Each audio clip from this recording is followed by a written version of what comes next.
Hi, a very good afternoon, everyone, and welcome to APU's second webinar from Sustainable Future Fusion, SFF Club. I'm Cynthia Paul, a lecturer from Asia Pacific University from the School of Business and one of the advisors of SFF Club. The Sustainable Future Fusion Club is an initiative deeply committed to promoting sustainability, environmental awareness, and the action among its members and a broader community. Our activities and projects are designed to align with Sustainable Development Goals (SDGs), particularly focusing on educating and engaging students to create diverse and more sustainable future. Today marks the SDG movement, a global event highlighting the significance of quality education, skills development, and access to decent work, focusing on empowering youth through social protection. In alignment of this goal, Sustainable Future Fusion is thrilled to announce the expansion of our online presence thanks to our very good support from our marketing team at Asia Pacific University. This move is a part of our ongoing commitment to raise awareness about wildlife conservation, especially concerning life below water and life on land, and to combat the endangerment of species. With us today, Lyvia Chong, a founder of Wonder Wild, also known as the Turtle Girl. She shares her journey from sea turtle researcher to nature educator. Through Wonder Wild, Lyvia curates inspiring outdoor experiences, picnics, workshops, and guided tours designed to reconnect people with nature. Discover how her creative storytelling and passion for the environmental can help you see the outdoor in a whole new light. Don't miss this opportunity to learn how to embrace and appreciate nature meaningfully. Let us give a warm welcome to an incredible Lyvia, a sea turtle researcher turned eco-entrepreneur, as she takes us on her totally amazing journey to leading a mission of wildlife conservatism with Wonder Wild. Take it away, Lyvia. Hello, everyone. Thank you, Cynthia, for a very warm welcome. Hi, everyone. My name is Lyvia, or you can call me Turtle Girl. That's what everybody call me because I cannot stop talking about sea turtles. That's me, right? Yes. So that is this topic. Totally amazing journey, and it sounds like totally amazing journey, and that is exactly how I felt for my career. It was very unconventional, and it's fun. So I'm here today to share with you how I actually shaped my career and also how things surrounding me, shape my career. So before I start, I actually wanted to do a really quick, a questions to everybody here. What does a career mean to you? I mean, literal, everybody knows what career means, but what does it really mean to you personally? It looks very different from everyone here. There are people say that it's about stability or it's about provide security and etc. So I encourage everyone here to share your thoughts about this question. What does a career mean to you? If you are on Facebook or YouTube, please feel free to comment it on the comment sections, and I will be able to see it from here. Yeah. So yeah, let's see what you have on the chat box. Anybody? Or Cynthia, you want to share as well?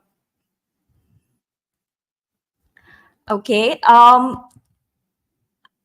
think we might take some time to see some comments, but that's okay. Take your time to answer these questions. Even you can share your thoughts during the sessions. So this is the very first question that I have for you. What does a career mean to you? And for me, career means growth. And that's how exactly I see throughout my journey from a sea turtle researcher and become who am I today. And it's very much related to sea turtles, just like a baby turtle. You see they are being laid by the mother turtle, and then it get hatched. Then it spends some time in the sand, and then they finally out from the sand and cross the sea and swim to the oceans. So it take processes, it take days, 2.5 months exactly for sea turtles. So I also would like to ask everyone here, can you guess what is this pink or peach color thing that attached to this baby turtle? What do you think? What each part of body of it for this baby turtle? If you know, feel free to comment it on the sections, or if you don't, just make a guess, it's fine. Oh, someone say a progress on the different fields. Career is what you do for a living. Oh, I start seeing replies from everyone. Thank you so much for sharing. Umbilical cord, very near, very very near. Come on, give me more. So this is actually doing what you are passionate about. That's right. I mean, there's no right or wrong. Sorry. What I mean is, it looks very different for everybody. So this is what you think, doing something you're passionate about. All right, I'm gonna review the answer for this pinky color thing. It's actually an egg yolk. It's a very not popular fun fact about sea turtle because usually you will see baby turtles so cute and then they go to the sea and but this is actually one of the very important part of the baby turtle. The mother laid the eggs, she buried the sand, and she go back to the sea. So nobody take care of this baby turtle. They actually depends on this egg yolk to absorb nutrients and become a fully grown baby turtle. So egg yolk, the answer is egg yolk. And it will use, as you've seen here, it's very big, and then as it grows and it absorbs the nutrients, the egg yolk actually will become smaller and smaller. It shrink until it flattens. The last picture here, the third picture that you've seen here is it's the baby turtle which are ready to go to the sea. It's fully grown. Right, so this is a little bit things I want to share with you about sea turtle. If you're curious about more, feel free to leave a question in the comment, and I shall proceed. So as Cynthia introduced me, I was a sea turtle researcher. But before I was a sea turtle researcher, I actually studied something really different. It's called biotechnology. Biotechnology, as literally as it's seen, it means someone who work in a lab, combining biology knowledge and the technology to create something. For example, genetic related. So I was a biotech student. And what does it take for me, along this journey to become an entrepreneur today, a founder for Wonderwild, who doing your own business, and then also doing nature education. So what does it take, right? If you want to share your thoughts, also feel free to share in the comment. Do I need, or do you, or he or she or they actually need some sort of skills or knowledge, anything that you think it is? So feel free to also put it up on the comment. As you can see here, the line is dotted line and it's up and down. What I'm trying to say is it's never a straight line. It's not linear. Same to every kind of career. We always take our steps, one step at a time, to achieve what we want. Okay, so while waiting for your comments, I will proceed to share my stories. Now we start. Okay, so yes, I started out as a biotechnology student, and I have made a decision to shift my gears toward environmental conservation.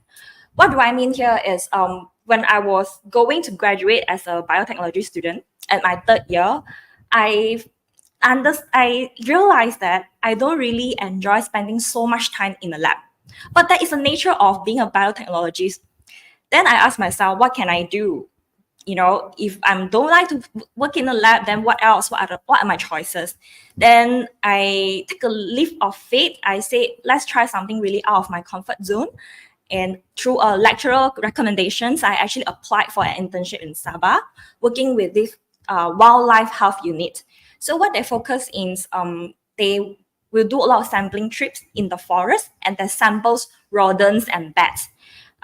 Rodents and bats, this animal is very high risk animal in spreading disease. And because of, right now we are in urban area, we are very close to forest with all the development and all. So disease can easily spread. So this unit that actually went to do sampling and also study, is there any potential risk that will cause spreadable disease. So they work very closely with public health, combining with sampling. So I follow this group of people. They are all rangers, researchers who work in the forest. We go to go into the forest and in the middle of night, and then Sabah is really beautiful. I really enjoy my time there, but it's also something very different from what I learned in my campus during my study lah. And of course, I have received a lot of challenges. One of it is actually I don't have any prior knowledge or field experience. I don't work in the forest, and I don't really do sampling much during my study in the private university. So I actually learned a lot from my coworkers, my colleagues, and my supervisor. So one of the things that taught me is when we go out to sampling, life always comes first. What does it mean? It means that when we sampling, say a squirrel, and we are sample their saliva, their blood, and during this process, if the animal, the squirrel, is struggled, almost passed out, we have to release the wildlife immediately and abandon the attempt to sample the animals. So they always tell me that life comes first and the sampling or the laboratory task secondary. So this is one thing that I still really appreciate until today. And second is because working in Sabah, though we are all Malaysian, but I born and bred in Peninsula, I don't really know how the East Malaysia looks like. So when I go there, I was having some shock. The culture is different, the language is different, even the time is different, and I did not know anybody there, so I have to really adapt to a very new habitat. So I think this is really opened my eyes. Like as a Malaysian, even a Malaysian, I really do think I have gained so much from this internship experience. And after this experience, I have discovered and I have proved that I have a very deep interest about environmental education and also conservation. I not necessarily fit or suitable to sit in a lab, but I think I have found my strength to work with nature and also community. I have gotten a few opportunities to interact with orang asli, and during the interaction, we actually dare to do some public health awareness where we educate the orang asli that, you know, there are certain part of area is not safe for drinking water. Within how many radius you cannot access the drinking water because it's contaminated. Things like that. That made me realize, oh, I really want to play a role in environmental education. But when I come back from Sabah, I come back to KL, I realized one hard truth: no one wants to hire me. And why is that? Because I am having a bachelor degree in biotechnology, and a lot of employer or organizations they look for people who have very relevant requirement. For example, zoology, ecology, biotechnology, kind of related, but it's still not directly related. So I spent a few months look for job, but I don't get anything, and I was so desperate, and I was so worried, like, oh, what am I gonna do with my life if I'm not going to really be in the industry? So that leads me to the next thing happen, which is I become a theater researcher. And how is that happening, right?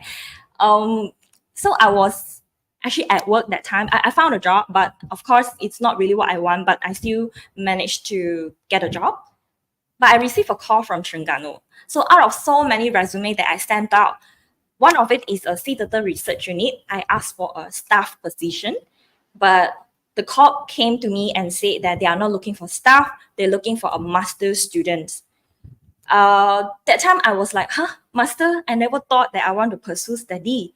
But over the call, my supervisor actually made the call, and he actually proposed me the research. What is he trying to do with the research, and having me what kind of project I will be accomplished, etc. So he was pitching over a call, but I have no idea what he's saying. I'm like, huh, I don't know about C-tutor, I don't know what's energy. But he gave me an opportunity. He said, why not you come over Terengganu, come over our turtle sanctuary and have a look yourself and decide. And yeah, I took a flight from KL to Terengganu, spent a week in turtle sanctuary, where it's a very secluded place, no one else, and then no electricity. There's electricity, sorry. There's no internet. Yeah, I am totally out of not disconnected from the world, and spend a week on the beach and do their sea turtle conservation groundwork. And that was the period, that was the time that I decided, okay, let's study about sea turtles, and left KL for a low-paying opportunity. Why do I say that? Because it was very bare minimum, but I'm still very grateful because it's a full-paid scholarship for master degree in zoology with a very minimal allowance to help me survive in Terengganu. So yeah, I went. I went to Terengganu, and I wasn't really staying in a campus, but I was being assigned and sent to an island, Bredang Island. So why am I doing that? I actually need to set up a turtle lab, a laboratory in a resort in the middle of the lobby. So this turtle lab, just trying to imagine, I don't have photos here, I'm sorry, but it was just like a room with glass wall. So people pass by, they can see what is happening in the lab, the experiment setup, and then they see turtle eggs, and they will see me doing experiment. So it really got people curious about what is happening in the lab, and people start coming into the lab and having a conversation with me, asking, for example, why there are turtle eggs here, where do you get them, and what are you doing with them, etc. And this is where I realized that this lab is not fully a lab. It is also a platform, a bridge between researcher and general public, where we can come to the middle ground and talk about science and also conservation. So I realized I actually having a very important role as an educator. I share my knowledge, what I know about sea turtle, and also my experience with people who are not in the science industry or don't know anything about sea turtle. And also happen to be Redang Island. It's an island for sea turtle to nest, and also a feeding ground where sea turtle feed on seagrass. So tourists and people who come to Redang Island will have some sort of interaction with sea turtles. So I play a role here where I have to tell them, okay, what are the species you're looking at, why they behave like this, why they eat seagrass, and how can we maintain our distance when we are in the water, we don't touch them, etc. And this actually poses me some challenges where I have to juggle my research and also work. So my work here also an educator. I'm in the lab. I'm like owning a shop like that. And people keep on coming in 9 to 5, and then I have to deliver my knowledge to them. And sometimes I have to organize some educational talks. Sometimes I have to bring people to the turtle sanctuary to have a guided tour. I am working and also studying. And also because of this, I get to work with multiple stakeholders. The very first one is the resort. I have meetings with the resort manager, the head of department from the front desk, the recognition people, and also the local communities. There are also school kids from the school from the island to come to the turtle and have a visit. So I get to have a chance to work with different people from different part of the world.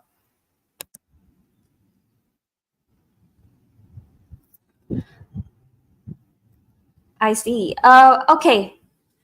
Right. So that was my challenge. And of course, I got some lessons. And what I mean by lesson is that I develop in the processes, I kind of develop my skill as an educator. This is something unexpected. I never thought that I would become an educator. I thought I just here to study sea turtles, got my degree.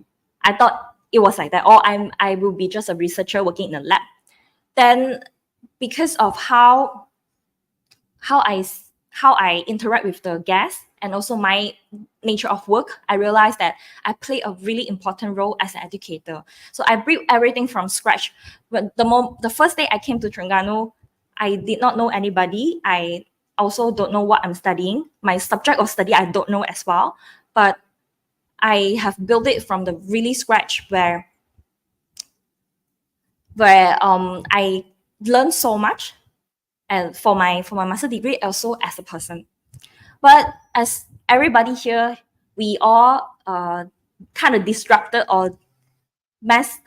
I don't want to say the word mess, but I feel like we all hit by the same thing, which is the pandemic. COVID-19 hits, where I have to leave Terengganu and go back KL to be with my family. And there was a time where I felt that, oh my God, I am leaving the only world I had built for 3 years, and now I have to go.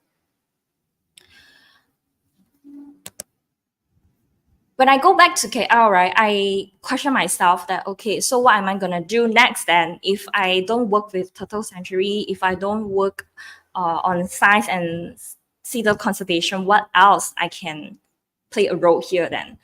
Then I encountered an opportunity, which is to work with a social enterprise called Picha Eats. They are a food company, F&B company, who empower refugee community to earn a living by their culinary skills. So I work with a bunch of refugee mothers, and they have really nice cooking. So what they do is they cook at home, and then this company will deliver their food to companies or events, so that these mothers can earn a living. Fathers and mothers can earn a living and send their kids to the school. Just a little bit context that refugee community that don't have any legal rights to work and also to receive education. So all these kids that either receive education from refugee learning centers run by community, or they just stay at home, or they even have to help out the mothers or fathers at work to survive, you know. So when I bumped into this social enterprise, I said, oh, I think I can give it a try, where I transition myself to humanitarian work and venture into F&B company. So of course, I have a lot of challenges. First of all, F&B is a very, very tough industry. I was working at catering until late night, and then I set up table. Sometimes I have to cook as well. But the thing is, it was really a meaningful work for me. It's very impactful because knowing that every single catering that I went is an opportunity for the family to earn a living and send their kids to school. That was what really drive me, and that is also what the company believed. Everybody deserves roof on top of their head and food on the table. So we've been working really hard in this company, but in this process, I experienced identity loss. Like, who am I? Why would I have that question? It was because I I have a very strong desire for science and also environmental education. But after pandemic, I don't get to do that, and I don't know what else I can do with these skills or expertise that I have. It's okay to work in a different industry, but it's always there is a little of me in my heart asking, Lyvia, then what? You know so much about science. You know so much about sea turtles. What else you can do if you are not a researcher? What else? So these voices in my head keep on questioning me every single day. Most of the time that I suffered from physical and mental emotional dysfunctions. It's like you feel so disconnected from yourself. You don't know what to do with your life. You don't know what is your purpose here. That hit me really hard, that I had to make a very hard decision. I actually left the company, even though it's a very heavy heart. All the chefs are so lovely people, and this working experience actually give me a lot of lesson. And one of it is it really humbled me. It humbled me that as a Malaysian, as a citizen in Malaysia, we have choices, and it's such a privilege to have choices. Looking at this vulnerable community where they not necessarily having choice, and if they do, it wasn't the best one for them. Like, who want to flee the country? Who want to live somewhere without a citizenship, right? So this was the point of time where I start to really unlearn and relearn a lot about myself, and also question myself and look inward. Like, what do I want then? What can I do to whatever goals that I want to work with? So I left the job, and then I took a month break. I flew to Taiwan to have a solo backpack trip, and also kind of like what everybody's saying, like soul searching trip. But that was really it meant a lot to me, because it was also how I found my way back to whatever I'm doing right now, which is to start Wonder World. So during my travel, I start to seek back what my heart desire. I want to be in the nature. That's why throughout my entire travel, I went to hiking, I went to forest, I went to beach, I go diving. It reminded me that how much I love being in nature and so close to the nature. And because of how much I travel in that short period of time, I start to think to myself that, hey, isn't a guided tour or an experiential tour would be a way for people to learn about our nature and also our environment, our earth. That's where I started to think, okay, what is this exact business I want to do? Where I started off Wonder Wow, I wanted to be a travel curator. I want to curate or design travel itinerary that bring people closer to nature, so that they can have a deeper appreciation for our nature, especially Malaysia. Malaysia is so beautiful. We have so rich biodiversity. So it deserves to be seen, right? So I think travel is one of the way. And if we done it right, it will benefit the local community, ourselves, and also the nature. So that's how I started my business. I registered my company last year, August. So it's been a year. But I think it was a very bold move. Even until right now, people will say like, wow, Lyvia, you're so courageous. Like, how can you just make a decision like this without knowing the business? I don't really work in a travel business before. I know nothing about tourism. The closest that I get is to build a turtle lab in a resort and work with managers. That's it. But I don't really know how the industry functions, and then let alone a business, right? And that was where I start to feel, wow, it's really scary. It's the certainty about my future is so scary sometimes that I don't know what is my next move. But also thanks to having this flexibility to myself, and also the freedom to explore how it's really teach me a lot. Like I never thought that I would pivot my business to picnic. So just like I mentioned about travel, yes, travel, but then nobody really sign up to travel with me because they don't know who am I as a person. How likely would you travel with a stranger, right? So I thinking to myself like, okay, I need a way, I need a platform and approach to introduce myself and also get to know my audience better. That's where I came out with the picnic experience where I host people. I literally prepare everything, the picnic mat, the food, and then you just come, sit and relax. Then I will be doing some sharing or even hosting some activities that we can do together. So it become a business somehow because I do charge people. People come here, pay to picnic with me. That it's like a whole new world for me. Like I never seen anybody done this before. We have seen picnic rentals. People rent out their picnic gears, the very beautiful setup, to people to have a picnic at the park. But what I'm providing here is to be there, host and serve people, and also foster the connections between one another. And that was really a refreshing idea, even for myself. And when I started do this, it's actually this year April. I've been running it since April until today. It's been many sessions already, and it really surprised me how people love being connected. So the lesson here as being an entrepreneur is to explore new opportunity, even though there are times that you feel really scared and you don't know what you know and you don't know what you don't know as well. You will have some sort of moments like that, and that is where I remind myself to step out and own my decision. I make the decisions to be self-employed, run a business, and make the decisions up until today to not going the conventional way. So I will own it and I will do my very best to make the fullest of it. So far I'm really enjoying my time as an entrepreneur. And if you ask me, would I still doing for the next, I don't know, few years? I don't know. The thing is, life is full of possibilities, right? Okay, so it was me hosting picnics, and I finally hosted an outdoor reading circle. Oh, is it very loud? I'm sorry. It's actually a video of me hosting picnics, and I didn't submit Mount Kinabalu. Also, time that I go travel.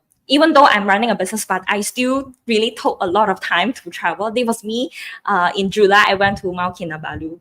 So if you're really curious about my journey, right, as a picnic or sea turtle or even travel, you can follow me on Instagram. Hold on, I want to show my Instagram.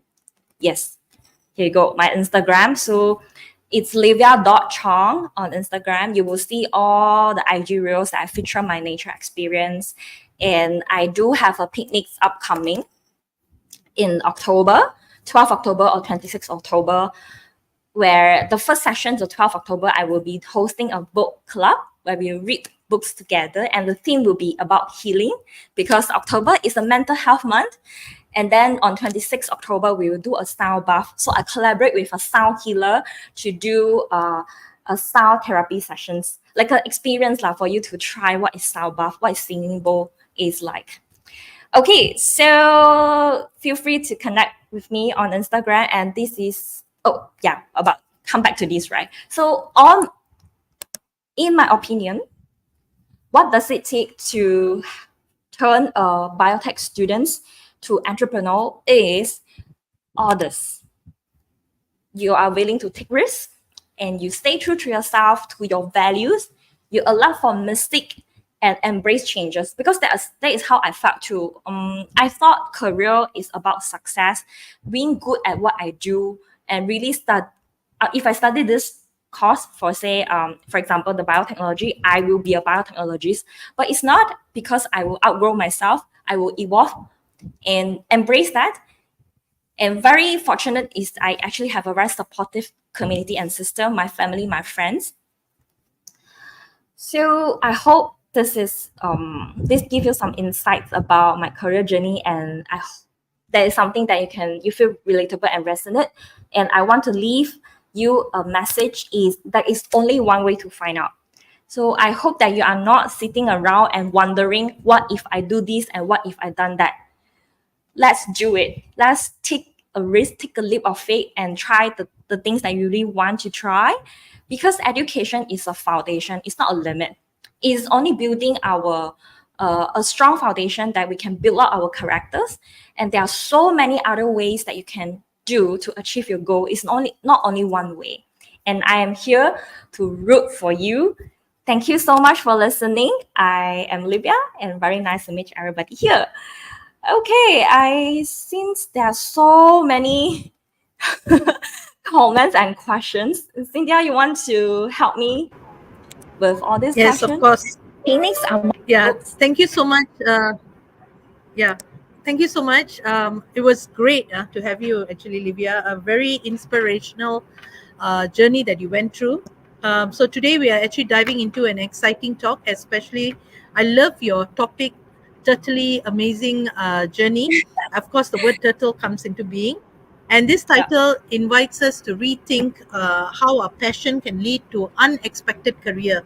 Of course, you explored your journey from a biotech student, right? yeah, And an entrepreneur. And I like the part where you actually brought in picnics. I mean, it's been a long time that I had a picnic. Because of our rainy weather, we are so worried that we will probably either get wet or too hot with the climate issues. But I mean, I think it's quite interesting because I do remember my first picnic with my family where we actually sat down and we actually played games. And yeah, when I talk about games, not computer games or not on the phone, but we actually talked and play games like board games and other games that we could do. Okay, so thank you again on a very good journey that you went through, and basically looking into thriving into your passion, and that was your passion. Huh? What you're doing is basically something that you love. With that in mind, here are some great questions that if you notice, there's some questions to yeah, spark the conversation and dive deeper into a fascinating journey. So let yeah. me start off with the first question Hmm. by Lee Song Han, who says, how many species of turtles? I think you didn't mention much. I remember when I knew you, you actually spoke about the different types of turtles.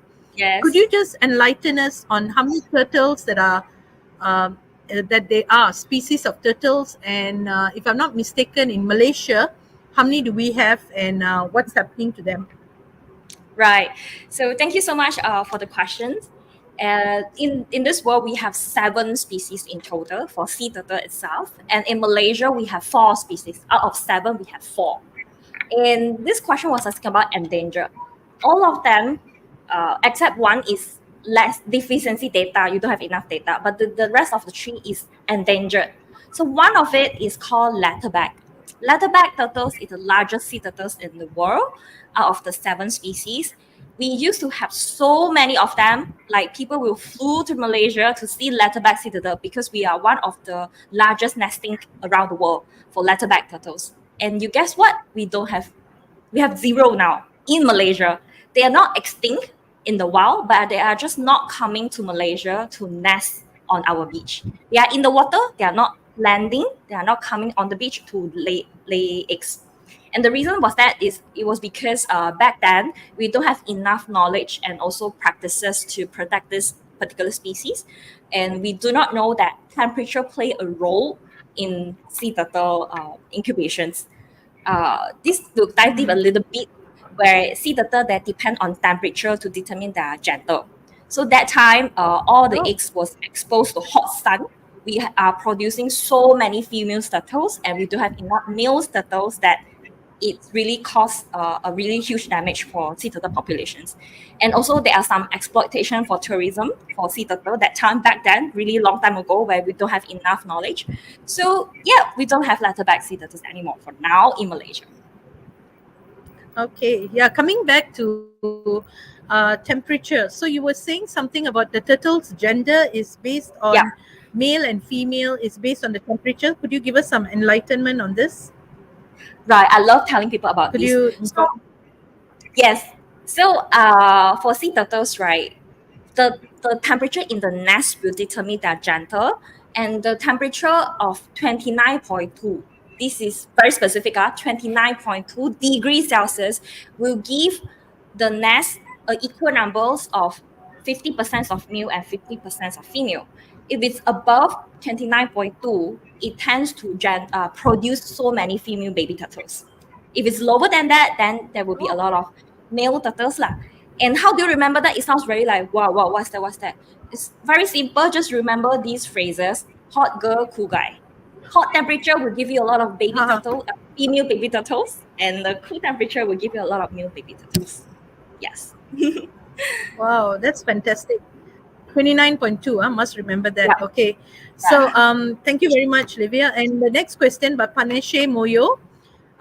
Basically ask two questions. What are the key indicators of a healthy turtle population? Number one. Number two, how important is the genetic research in the conservation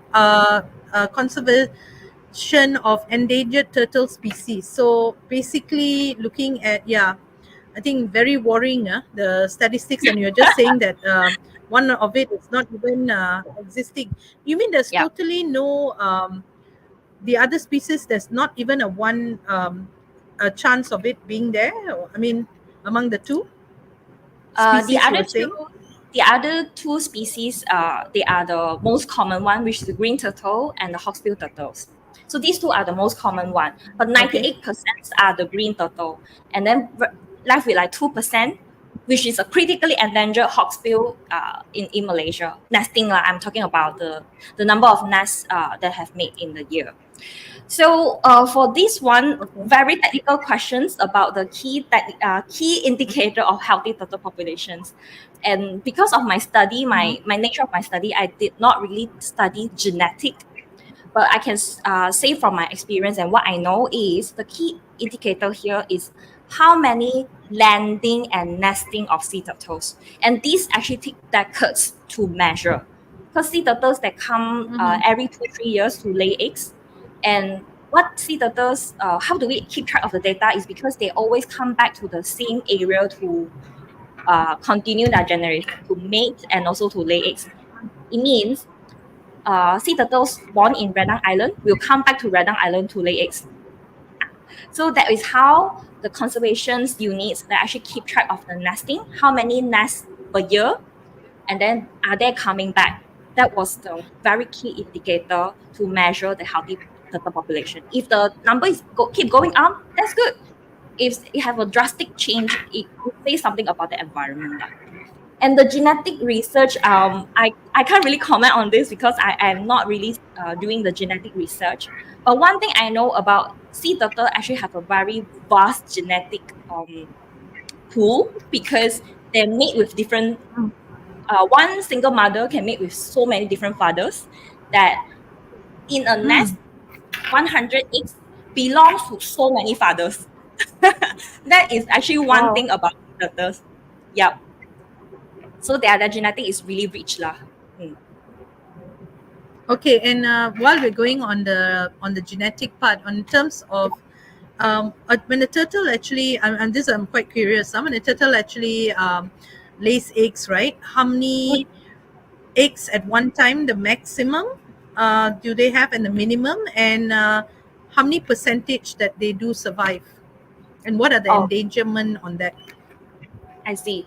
Right. So there is no minimum or maximum. It's more like a range. Averagely, depend on the species itself. For green turtle, that can lay about 80 to 120 eggs, one nest. And then in a year, they can lay up to 10 times. So they're producing so much eggs. But with all this much of eggs, right, not all of them will survive because sea turtle is actually a very vulnerable species when they are young. It's cute little turtle with very soft shells, easily being eaten by predators, the birds, the sharks, even the monitor lizard on land. So the survival rate, this is estimated lah. Yeah, estimated 1,000 of baby turtles is only one that made it to the adulthood. Means only one will become a big turtle. That is the estimated ratios of their survival rate. 1 in 1,000. Okay. All right. Interesting. Thank you very much. And Mavansa Kapana, basically Kapama, sorry, says, what initiative is the Turtle putting in place to conserve the turtle ecosystem in Malaysia? Uh, Are you? Is there any initiative? does she I'm gonna assume that she means what I'm doing right now, Wonder Wow, because totally is a Yes. title of the topic, right? Okay, so Yeah, we yeah. I think as it's more wonder wow. right, understand. Yes. So as a business owner for Wonder Wow, it has been always this core message that I want to bring to people is you bring people closer to nature, because I really strongly believe everything starts from educations. When you know about something, you learn about something, you will want to do something about it. And for me, because I involve so much on environmental educations, especially for our young kids, they are our future, right? So for them to understand about sea turtles, how great our nature and how much nature has provided to us, this this mindset is already making some changes in their daily life. Like there are a lot of kids that will go back and questions their parents, why are you using plastic bag, something like that. That I really do think Yeah. sustainability start from really little things in our daily life. You might not see it a very big changes even in our lifetime, but it will play a role in the many years later. Okay. Thank you very much. And Janila says, is there anything that we should be scared of or be careful with Mm, dealing with turtles and the sea? Okay, that's the first question. And then the right. second question is there any slight, uh, I would say, side degree that needs to be done when studying about sea creature? Did you do a side degree in order Oh, to live in a sustainable life? Is there a degree on sea turtles, or is there a specific? Is it right. biomarine? I'm not Yes, sure. I think marine biology is the closest to study about oceans and also marine creatures. But for me, like I don't have a marine biology degree. I actually come with a biotechnology degree, and then when I further my master degree, I specialize in zoology and about sea turtles. So I think there are plenty programs that you can study about marine creatures, and it's actually back to the project or the organizations you attach with. Who is your supervisor? They must be specialized in something, especially when it comes to postgrad studies. You cannot be good with everything, but you have to be really expertise in one specific area. And for me, it's the turtle.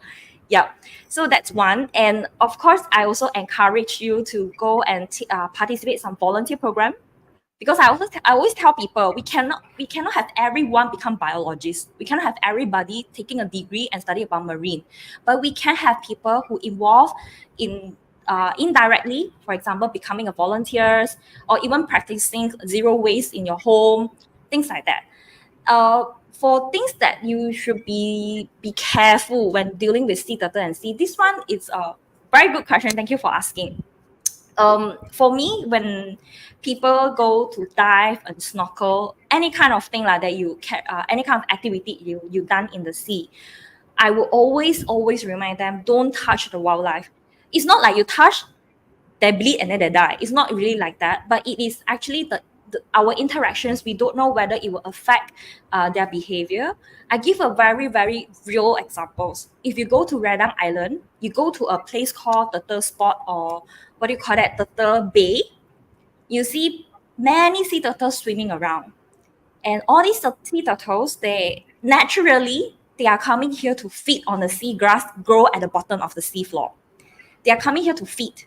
But because of we notice of these sea turtles are around in the bay, people start feeding the sea turtles with squid, with the intention of having the sea turtle coming closer to us so that we can see them closely, up close. But this is actually really against the natural behavior of a sea turtle, of a wildlife. You know, to feed them is one thing. To have them coming closer to you, approach you, is another very unnatural behavior. So when we are having these kind of interactions, it will have negative impact on the sea turtle. The very first one we can easily observe is we have so many stranded sea turtle die at the bay or the water around with the injuries on their back. And where is these injuries from? Very most likely is from the boat propeller or anything that can harm them.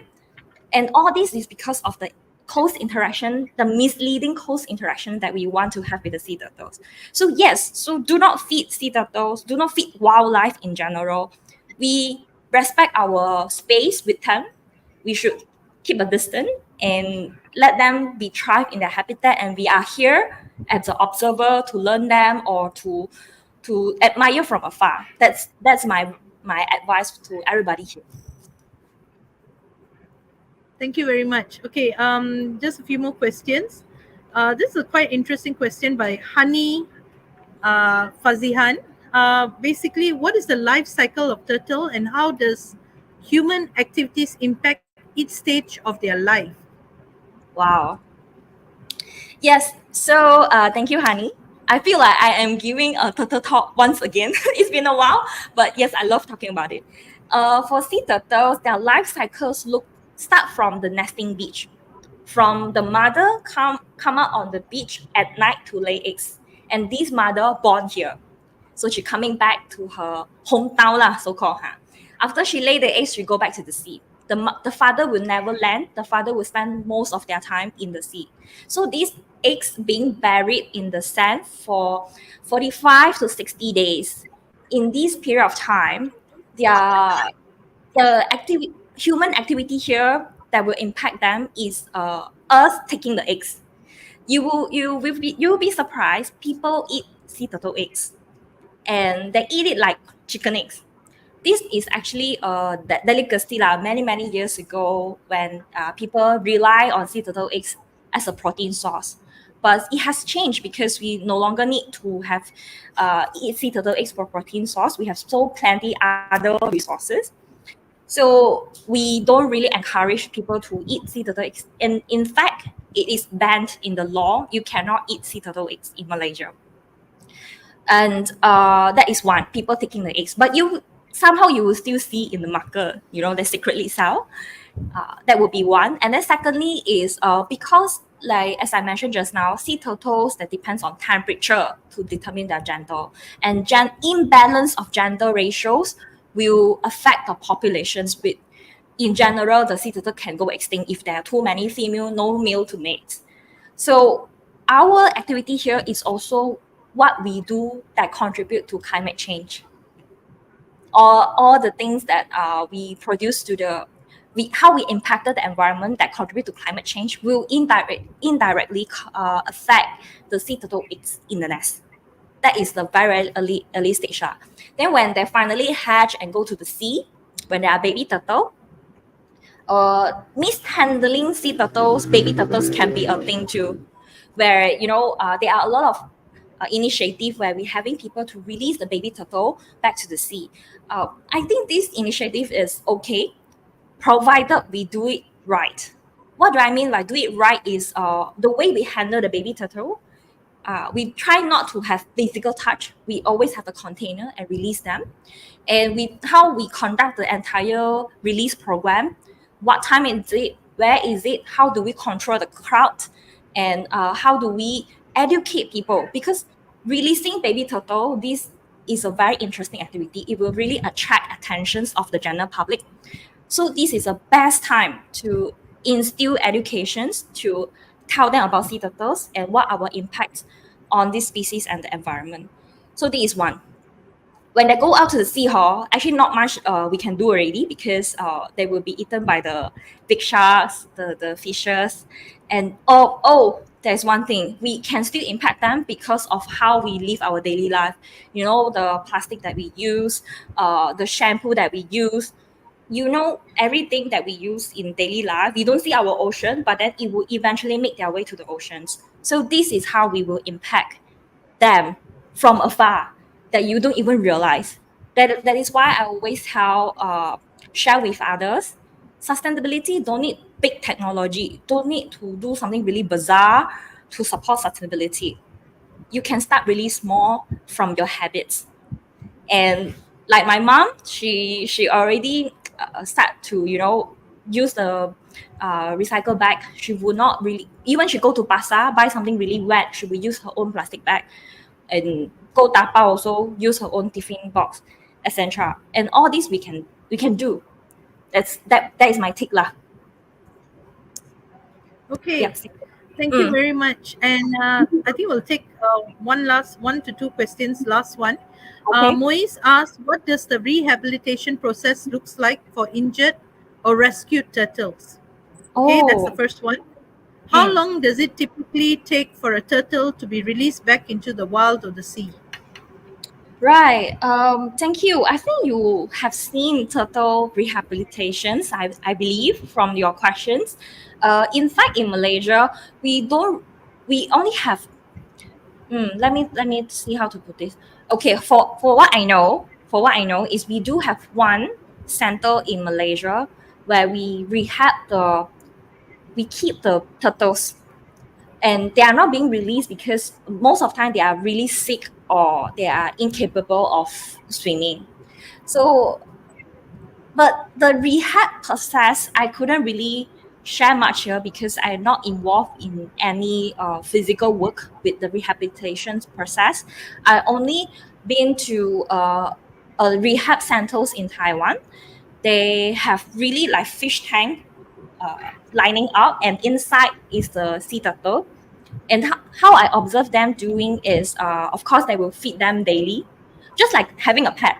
Feed them daily, clean their tank, observe their ability. Because, for example, some of the sea turtle they suffer from swimming because of some injuries. So they will actually keep track of their progress, how well they do, and up until a stage where they believe this turtle can be released into the wild, then they will release it. So there are turtles that are being kept for years, then only being released to the wild because of they need to be treated and all. So how long I would say is really depends on the situations, what the sea turtles having for medical condition or what kind of medical condition the sea turtle have. And secondly is the processes is really just to see how well they do and then release. The end goal is always to release them back to the wild. Yeah. Okay, thank you very much. I think we'll just take one last question. What role do youths and communities play in preserving endangered species? What role do youths and communities play in preserving endangered species? Like, for example, you were giving Mm. in Redang and you said something about the refugees, right? You're working with refugees as well. So, how Yeah. does the community play, and is there youths that in helping preserve this? From what I know is yes, there are plenty youth initiative supporting environmental conservation and sustainability. And what role they play is, I really believe that is taking actions. Not just youth or the local community, indeed it's actually everyone have to do something about it. Be it a small or a big one, is within your means lah. For me, endangered species is not really much on endangered species only, but I would say the big environment, the forest, the river, the oceans, and because all this thing is the home for all the creatures and also for ourselves. So try. So how do we actually um, thrive together for both human and nature? I think this is something that we should think more. And as I say, it's always reflected in our choices in our daily life. If this is the easiest lah, the most accessible. And the second one, if you can do more, be involved as a volunteers, and if you really have a very big interest in it, be part of the organizations. You don't need to be researcher or biologists. You can be people who have the skill sets that the organizations have. Because in the end of the day, the NGO or the organization or research unit, they will need IT people, they will need marketing people, because this is also how they're exposed to the general public. So yeah, I do believe that as long as you have the intention, you will have a chance and a role to play in with the skill set that you have. Yeah. Thank you so much, Livia. Well done for such a wonderful sharing. I think it really inspired a lot of us and inspired me truly. I'm sure some of the students, a lot of questions have been pouring out. So I'm Mm. sure your inspiring journey with us today really helped a lot of people. And also, the conversation marks a beginning of a collective effort to protect wildlife and also a journey that is totally different. Let's take the knowledge we have gained and turn it into a meaningful action. Remember, even the smallest ripple can grow into a powerful wave of change. So let's make waves together. Yeah, I think Yay. that we need to do things together. Yeah, true, true, Yep. very true. Thank you so much, and Thank you, I hope to see Cynthia. you soon. Yeah, Yeah. okay. Thank you, everybody, for tuning in. Bye bye. Bye. Take care. See you.